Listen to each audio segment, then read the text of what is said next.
அன்பு சகோதர சகோதரிகளே, எரிமலையில் பூக்கள் ஒருபோதும் பூக்காது. பாம்பின் பற்களில் பாசம் வெளிப்படாது. தேலின் கொடுக்கில் நிச்சயம் தேன் சுரக்காது. அவ்வாறே மன்னிக்க மறுக்கும் இதயங்களில் அன்பையோ பணிவையோ இரக்கத்தையோ நிச்சயமாக அனுபவிக்கவே முடியாது.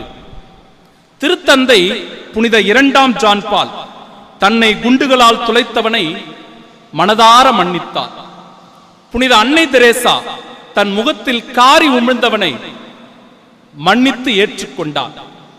இலக்கியங்களில் வாசிக்கின்றோம், தமிழ் நாகரிகம் மற்றும் இந்திய கலாச்சாரத்தின் அடிப்படையில் திரௌபதி தன்னையே சூதாட்டத்தில் இழந்த தருமனை முழுமனதோடு மன்னிக்கிறார். சீதை தன் கற்பை சந்தேகித்த ராமனை மன்னித்தாள். கண்ணகி பொருட்களை எல்லாம் இழந்து மாதவியிடம் சென்று விட்டு வந்த தன் கணவரை மன்னித்து ஏற்றுக்கொள்கிறார். இவர்கள் எல்லாம் மன்னிக்கிறார்கள், எனவே நீங்கள் மன்னியுங்கள் என்று நான் சொல்ல முன்வரவில்லை. அன்பிற்குரியவர்களே, மன்னிப்பின் மகத்துவத்தை ஒவ்வொருவரும் உணரும் போதுதான் அவன் மனிதனாகவே வாழ்கிறான் என்பதை முதலில் நாம் புரிந்து கொள்ள வேண்டும். பிறரை மன்னிக்காமல் இருப்பதற்கு நாம் ஒன்றும் விலங்குகள் அல்ல, மனிதநேயமுடைய மனிதர்கள். எனவே தவறு செய்கின்ற எல்லா மனிதர்களிலும் எல்லாரிடத்திலும் ஒரு குறைபாடு இருக்கத்தான் செய்கிறது. எல்லோரும் நேர்மையானவர்களாக முழுமையான புனிதர்களாக வாழ முடியாது. தவறுவது இயல்புதான், ஆனால் மன்னிப்பதற்கு நாம் முன்வர வேண்டும். இரக்கமுள்ளவர்களாக வாழுங்கள், கருணை உள்ளத்தோடு நடந்து கொள்ளுங்கள் என்று ஆண்டவர் இயேசு இன்றைய நற்செய்தியின் வழியாக நமக்கு அழைப்பு கொடுக்கிறார். அன்பிற்குரியவர்களே, இன்றைக்கு பல நிலைகளில் உறவுகளில் விரிசல்கள் ஏற்பட்டிருக்கிறது. நம்முடைய உடன் பிறந்தவர்களாக இருக்கலாம், பல ஆண்டுகள் நாம் பேசாமல் இருக்கிறோம். பிற சகோதர சகோதரிகளாக இருக்கலாம், சண்டை சச்சரவுகள் அல்லது சிறு சிறு மனஸ்தாபங்கள் வந்திருக்கலாம், சிறு சிறு மனஸ்தாபங்கள் வந்திருக்கலாம். இதற்காக பல ஆண்டுகள் பேசாமல் நாம் அவர்களை காயப்படுத்தி வந்திருக்கலாம். சில நிலைகளில் நம்முடைய பக்கத்து வீடு அக்கத்து வீடு உறவுகளில் சண்டைகள் விரிசல்கள் ஏற்பட்டிருக்கலாம். அன்பிற்குரியவர்களே, இது சரியான தருணம். ஆண்டவர் நம் மனதை தொட்டு பேசுகிறார், நம்முடைய உருக்கத்தோடு அவர் வேண்டுகிறார். அவர்களிடம் நீங்கள் இரக்கத்தோடு நடந்து கொள்ளுங்கள், கருணையோடு நடந்து கொள்ளுங்கள், நல்ல உறவை ஏற்படுத்திக் கொள்ளுங்கள், சமரச உறவுகளோடு பேசி பழகி மகிழ்ச்சியோடு வாழுங்கள் என்கிற அழைப்பினை கொடுக்கிறார். என் அன்பிற்குரியவர்களே, சரி, பெரியவர்கள் எல்லாம் மன்னிக்கிறார்கள், எனவே நீங்கள் மன்னியுங்கள் என்று நான் சொல்லவில்லை. காரணம், விவிலியம் அழகாக எடுத்து கூறுகிறது, மன்னிப்பினுடைய மகத்துவம் என்பது. அன்பிற்குரியவர்களே, அதை அனுபவிக்கிற ஒவ்வொருவரால் மட்டுமே அவற்றை உணர்ந்து கொள்ள முடியும். அவற்றை அனுபவிக்க தவறுகிறவர்கள் மன்னிப்பினுடைய மகத்துவத்தை நிச்சயமாக புரிந்து கொள்ளவே முடியாது.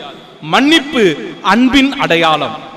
தந்தையே இவர்களை மன்னியும், ஏனெனில் தாங்கள் செய்வது என்னதென்று இவர்களுக்கு தெரியவில்லை என்று ஆண்டவர் இயேசு கிறிஸ்து தன்னை சிலுவையில் அறைந்தவர்களை, காரி துப்பியவர்களை, தன்னுடைய முகத்தில் அறைந்தவர்களை, கற்றூணில் கட்டி அடித்தவர்களை மன்னிக்கிறார் என்றால் மன்னிப்பு என்பது அன்பின் அடையாளமாக இருக்கிறது.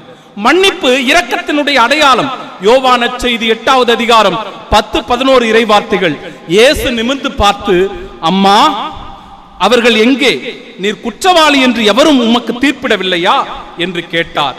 அவர் இல்லை ஐயா என்று சொன்னவுடனே இயேசு அவரிடம், நானும் தீர்ப்பளிக்கவில்லை, நீர் போகலாம், இனி பாவம் செய்யாதே என்று சொல்லி விபச்சாரத்தில் பிடிபட்ட பெண்ணை ஆண்டவர் மன்னித்து அனுப்புவதை நாம் காணுகிறோம். எனவே மன்னிப்பு இரக்கத்தினுடைய அடையாளமாக இருக்கிறது.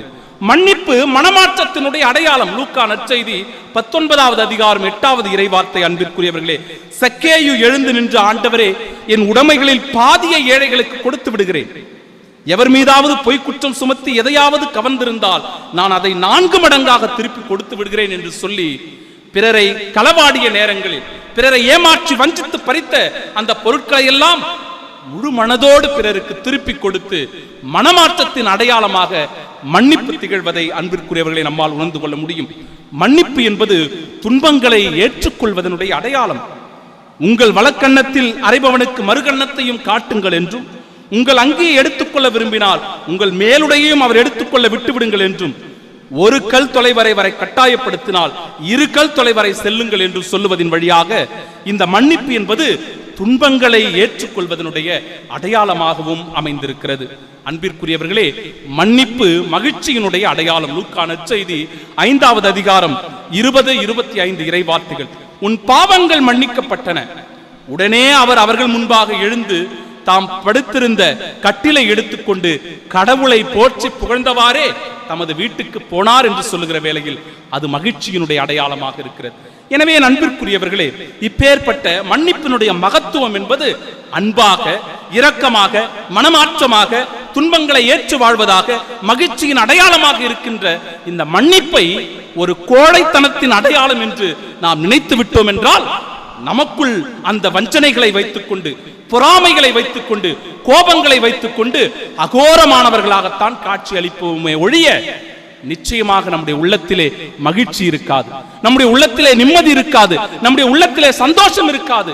இவற்றை எல்லாம் இழந்து விட்டுதான் அன்பிற்குரியவர்களை நாம் வாழ்ந்து கொண்டிருக்கிற ஏதோ ஒரு இந்த உலகத்திலே நானும் ஒரு மனிதனாக வாழ்ந்து கொண்டிருக்கிறேன் என்று தான் வாழ முடியுமே ஒழிய பிறரை மனதார மன்னிக்காமல் நிச்சயமாக நம்மால் நிம்மதியாக உறங்க முடியாது, நிம்மதியாக உண்ண முடியாது, நிம்மதியாக வாழ முடியாது.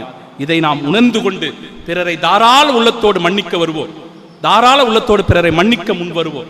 அது நம்முடைய நண்பர்களாக இருக்கலாம், நம்முடைய உற்றார் உறவுகளாக இருக்கலாம், நம்முடைய சொந்த பந்தங்களாக இருக்கலாம், நமக்கு அடுத்திருப்பவர்களாக இருக்கலாம். தாராள உள்ளத்தோடு மன்னித்து ஆண்டவர் இயேசு கிறிஸ்துவனுடைய உன்னதமான ஆசீர்வாதத்தை பெற்றுக்கொள்ள இந்த நாள் நமக்கு அழைப்பு விடுக்கிறது.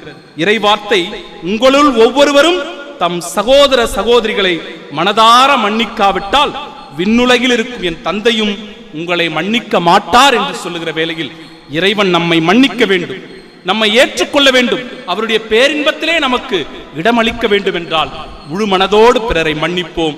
ஆண்டவர் இயேசு கிறிஸ்துவின் அன்பு சீடர்களாய் வாழ்வோம்.